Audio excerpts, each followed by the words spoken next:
क्या है? सामान्य अभिक्रिया। एक शब्द आवाज में करोगे, सामान्य अभिक्रिया। इस सेल में होने वाला एक सामान्य रिएक्शन है, इसकी चर्चा करेंगे। ए है, अब देखोगे ए रिएक्शन कर रहा है बी से, बन रहा है सी और डी। क्या बन रहा है? सी और डी। इसको बैलेंस करने के लिए हम संख्या का यूज करेंगे, स्टोइकियोमेट्रिक कोफिशिएंट का यूज करेंगे। स्टोइकियोमेट्रिक कोफिशिएंट का यूज करेंगे। इसके लिए ए बी का coefficient B, small C small D. एक रिएक्शन है जो सेल में होने वाली कोई रिएक्शन को हम इस तरह से हम डिनोट कर रहे हैं। और इस रिएक्शन के लिए Q का मान, रिएक्शन कोसेंट, रिएक्शन कोसेंट अभिक्रिया भागफल, रिएक्शन कोसेंट, रिएक्शन कोसेंट को हम Q से लिखते हैं। Q बराबर होता है प्रतिफल के मोलर सांद्रण डिवाइडेड बाय रिएक्टेंट का मोलर सांद्रण। जो प्रतिफल है C और D, उसके मोलर सांद्रण को आप ऊपर लिखें, न्यूमरेटर बनावे। भागफल है, अंश में क्या होगा? C का मोलर सांद्रण, स्क्वायर ब्रैकेट में C को लिखना है, स्क्वायर ब्रैकेट में D को लिखना है। पावर होगा स्मॉल c, पावर होगा स्मॉल d। प्रतिकारक है आपको A, रिएक्टेंट A है, इसका कोफिशिएंट A इनटू प्लस में आपको गुणा करना है B, इसका पावर B। ये है रिएक्शन कोसेंट का फॉर्मूला। रिएक्शन कोसेंट का फॉर्मूला Q आप ऐसे निकालेंगे, Q निकालेंगे इस फॉर्मूला से। और जो है अगर सॉलिड है, ब्रैकेट में सॉलिड है, तो सॉलिड है तो सॉलिड का रिएक्शन कोसेंट है, इसका जो मोलरिटी होता है, molarity number of moles per litre, तो सॉलिड के लिए 1 लिया जाता है। कितना लिया जाता है? 1। और प्योर लिक्विड है, प्योर लिक्विड है, pure liquid, pure liquid, pure liquid कोई हो उसका भी मोलर सांद्रण है। एग्जांपल में देखिएगा, एग्जांपल कोई बात करोगे, Zn है, ये सॉलिड है, इसका मोलर सांद्रण। कॉपर है, ये सॉलिड है, इसका मोलर सांद्रण। अब जो है, अब आपको लिखना है Hg लिक्विड है, Hg क्या है? लिक्विड है, इसका मोलर सांद्रण। प्योर लिक्विड हो चाहे प्योर सॉलिड हो, इसका मोलर सांद्रण को 1 माना गया है। कितना माना गया है? 1 माना गया है प्योर लिक्विड है। जल्दी लिखेंगे आप 2 मिनट में। अब लिखते हैं ये Q का मान है, और जो है जब Q निकल गया तो अब हमको लिखना है नर्स समीकरण। नर्स समीकरण में हमको 3 चीज ज्ञात करना है। Q ज्ञात करना है, कितने इलेक्ट्रॉन लॉस गेन हुआ यानी ज्ञात करना है, और उस रिएक्शन में जो सेल रिएक्शन है उसका सेल ईएमएफ ज्ञात करना है, स्टैंडर्ड सेल ईएमएफ। तो चलिए इसको लिख लीजिए जल्दी से, बोले बाद में नहीं सर, लाइव चल रहा है।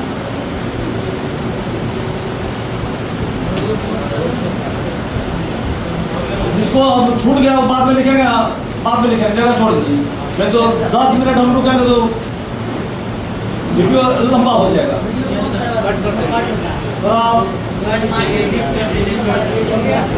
चलिए आगे आगे बढ़ते बाद में करिएगा, बाद में हम फिर बता देंगे। आप लिखोगे नर्स इक्वेशन, नर्स इक्वेशन लिखना है। ई सेल मतलब सेल का पोटेंशियल जो होगा, स्टैंडर्ड सेल पोटेंशियल ही, स्टैंडर्ड सेल पोटेंशियल में से घटाना है। क्या घटाना है? 0. इसका वैल्यू हम लिखते हैं 0.591 होता है, तो छोड़िए। और यहाँ n लिखिएगा, log Q, log Q लिखिएगा। ये नर्स समीकरण में अप्लाई करना।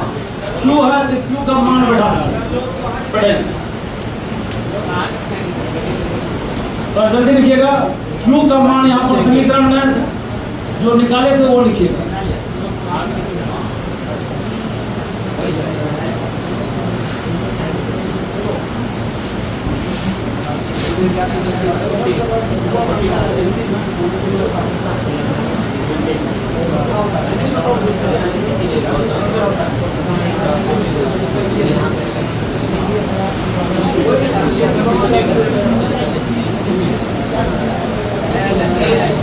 अब देखिएगा, अब ये है, इसमें हम लोग लिखना है E not cell, E not cell minus 0.059 by n log Q का मान भी जो हम लिखे थे वो लिखना है।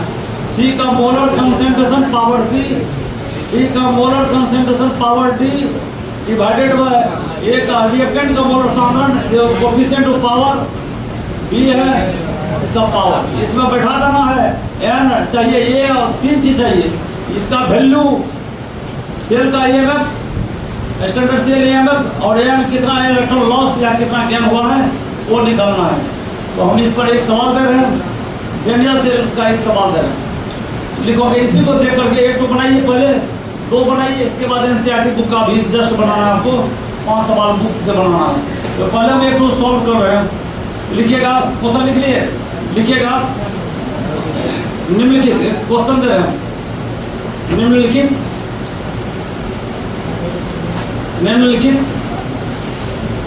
सेल अभिक्रिया से सेल विभव ज्ञात करें। ई सेल का विभव स्टैंडर्ड नहीं है, सेल विभव इसको बोलेंगे, इसको बोलिएगा स्टैंडर्ड सेल विभव है, इसको बोलेंगे सेल पोटेंशियल, सेल ईएमएफ, इसको स्टैंडर्ड सेल पोटेंशियल ज्ञात करें। ये है आपको ज्ञात करें। तो सेल रेडिएशन यहाँ दिया हुआ है, हम नर्स समीकरण के लिए Zn का प्रयोग कर रहे हैं। डेनियल सेल में जिंक है, कॉपर है और इसमें इसका वैल्यू दिया है 0.1 दिया है एम।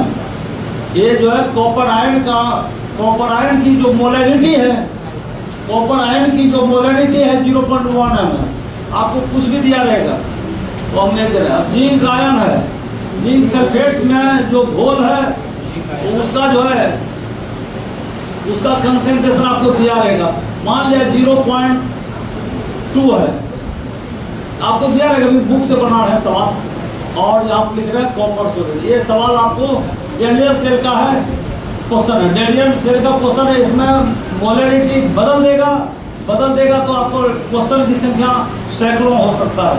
ये जो है मोलैरिटी डिफरेंट रहेगा। ये आपको क्वेश्चन दिया है और एक नमूना दे रहे हैं, इस पर एक हम बना रहे हैं।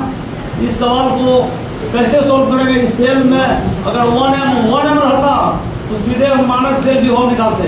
तो ये मानक नहीं है, स्टैंडर्ड नहीं है, क्योंकि मोलैरिटी जो है इलेक्ट्रोलाइट का जो विलियन है उसकी सांद्रता 1 एम नहीं है, तो 1 एम नहीं है तो मानक सेल अब नहीं रहा, उसका वोल्ट चेंज हो जाएगा। कितना होगा चेंज, वर्तमान में इस सांद्रता पर सेल कितना वोल्ट पैदा करेगा वो हमको गणना करना है। तो कैसे करेंगे वो देखेगा। हमको 3 चीज चाहिए, स्टैंडर्ड नहीं है, नर्स समीकरण से बनेगा। पहले एम कितना इलेक्ट्रॉन लॉस गेन हुआ इस रिएक्शन में, देखिए फिर जो है मानक सेल विभव निकालिए, एक या निकालना एक, फिर वो फॉर्मूला को बढ़ाएगा, सांद्रता दी हुई है।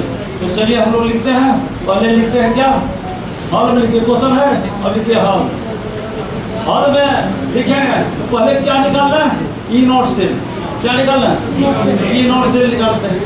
ई नॉट सेल मतलब cell standard cell potential, standard cell potential जो है निकालना है। तो अब देखिएगा इसमें लिखेंगे ये cathode standard cell potential, cathode potential minus standard anode potential. Cathode इसमें कौन है, एनोड कौन है, आपको पता है। ये कौन से है, जिंक क्या है आपको पहले बता दें, जिंक इलेक्ट्रोड जो एनोड है और कॉपर यहाँ पर कैथोड है। कॉपर क्या है, कॉपर का वोल्ट कितना मार्क होगी, मानक सेल विभव कॉपर का दिया हुआ है 0.3034 होता है, 0.34 वोल्ट माइनस लिखिएगा। अब एनोड यहाँ जिंक का है, किसका है, जिंक का, कितना जिंक का कितना वैल्यू है, माइनस 0.76 वोल्ट। सॉल्व कर दिया जाए तो 1.10 वोल्ट है। ये आपको एक पॉइंट निकला, एक पॉइंट हम निकाल दिए। बहुत सारे क्वेश्चन में आपको वैल्यू दिया रहेगा। ई नॉट सेल निकाले, अब निकालना है number of electrons lost gain, कितना इलेक्ट्रॉन लॉस या गेन हुआ उसकी संख्या लिखिएगा। एन क्या है, कितना इलेक्ट्रॉन दिया है, Zn 2 दिया है, कॉपर 2 लिया है। इस रिएक्शन में हमने देखा Zn 2 दिया है और कॉपर 2 इलेक्ट्रॉन लिया है। Number of electrons lost 2, number of electron gain that is also 2, और 2 है तो n बराबर 2 है। व्हाट इज 2, n है ये सेल रिएक्शन में एनोड कितना दिया, कैथोड कितना दिया लिया, तो दोनों को हम लोग कैंसिल कर दिए थे। कैंसिल करने के बाद सेल रिएक्शन को हम लिखे, इसमें लॉस कितना हुआ 2, एन कितना हुआ 2, वो है एन का मान 2 हुआ। एन कैसे निकाले थे, एन निकल गया। अब क्या बचा, क्यू निकालना। क्या बचा, क्यू निकालना। तो क्यू निकालते हैं, रिएक्शन कोसेंट। रिएक्शन कोसेंट में क्या करेंगे, प्रतिफल। प्रतिफल में जो घोल है, घोल का सांद्रण निकलता है। किसका निकलता है, घोल या कॉपर सॉलिड है कि जिंक आयन है। ये घोल किसका है, ये इसका घोल है, उसको मैंने आपको सॉलिड स्टेट में उसका जो सांद्रण एक होता है, आप इसको लिखेंगे अंश में, न्यूमरेटर में ये लिखेंगे, रिएक्टेंट प्रोडक्ट में जो वो लिखेंगे। प्रोडक्ट में क्या लिखिएगा बोलिए, जिंक आयन है 2+, इसका ब्रैकेट में गुना क्या होगा, पावर क्या होगा, कुछ नहीं चाहिए, एक नहीं लिखा जाता है। बटे क्या लिखेंगे बोलिए, बटे लिखेंगे प्रतिकारक। प्रतिकारक में घोल ये है कि ये है कॉपर है, इसका वैल्यू बाद में बैठेंगे, पहले कॉपर आयन लिखिए, ब्रैकेट में इसका पावर जो होगा, कोफिशिएंट जो वो होगा पावर, कोफिशिएंट 1 है। क्या है, इसका मान बैठाइए, इसका मान बैठाइए। जिंक आयन का कंसंट्रेशन क्या है 0.2, और ये जो है जी कॉपर आयन का कंसंट्रेशन क्या है 0.1। अब इसमें डिवाइड करना 2 हुआ, क्या हुआ, क्यू निकल गया। सबको चाहिए ln क्यू, क्या चाहिए ln क्यू, इसलिए लिखते हैं ln नहीं log क्यू निकालना। क्या निकालना है, log क्यू। log क्यू है, log लिखिए log, क्यू का मान कितना है 2, log 2 का मान आप लोग पढ़े हुए, log 2 का मान कितना होगा, log 2 का मान 0.301, आपको हम पहले भी लिखाए थे, फिर वहाँ लिख देंगे। log 2 का मान होता है 0.301 होता है, आप वो लिखे। तीनों निकल गए ना। अब नर्स समीकरण बैठा गए, इन तीनों मानों को नर्स समीकरण में बैठाने पर, रखने पर लिखिए, इन तीनों मानों को नर्स समीकरण में रखने पर फास्ट में लिखिएगा। जो नहीं लिख पा रहा है फिर हम निकाल रहे हैं, तो वो निकाल लीजिएगा, क्योंकि इसका वीडियो बन रहा है तो टाइम लग जाएगा, लंबा टाइम लग जाएगा।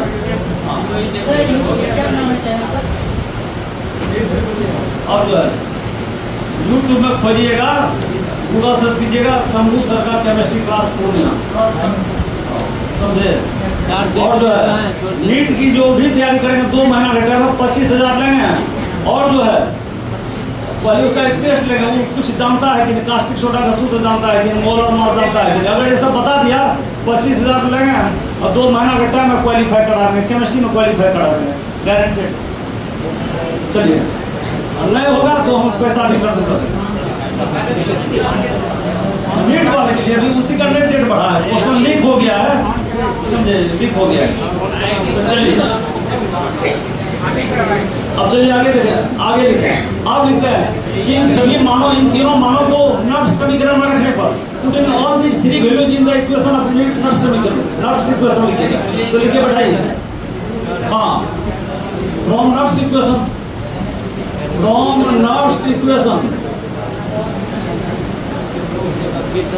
नर्स समीकरण से, नर्स समीकरण से हम सेल का वोल्ट कब निकालते हैं, जब स्टैंडर्ड अवस्था में नहीं रहता है। सेल में जो इलेक्ट्रोड है उसके विलयन की सांद्रता अगर स्टैंडर्ड नहीं है, 1m नहीं है, और तब जो सेल का वोल्ट निकालेंगे वो नर्स समीकरण से निकालेंगे।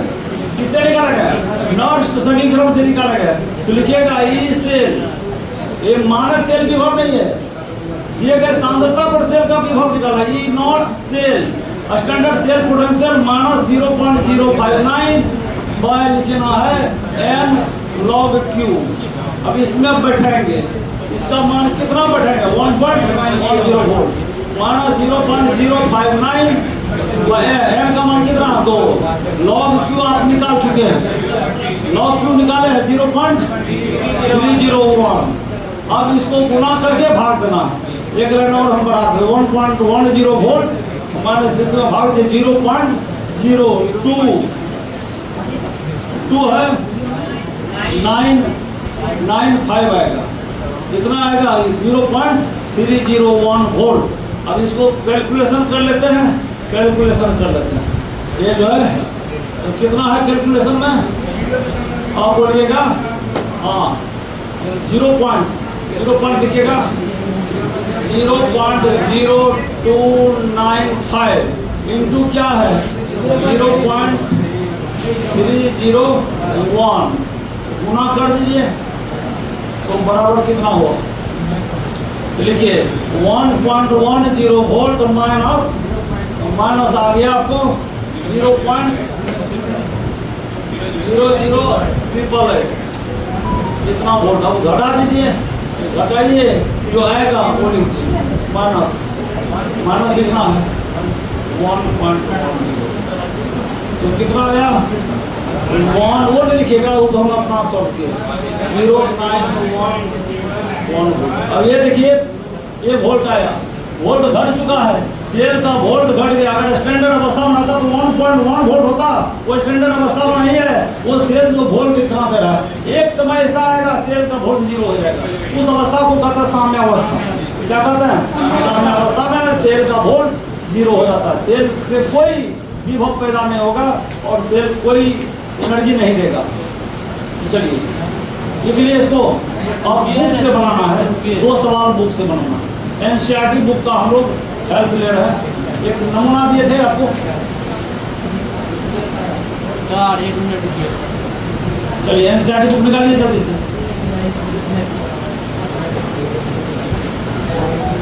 और कुछ बच्चे नहीं समझे जो नहीं समझे तो हड़बड़ाइएगा 10 सवाल दे रहे हैं बुक में 5 गो है 5 को हम एक्स्ट्रा देंगे और इतना बनाने के बाद 10वां सवाल अगर पूछ जाइएगा तो समझिए कम हो गया वो नहीं मुझे था अच्छा अब लिखिएगा ये क्वेश्चन दे रहे हैं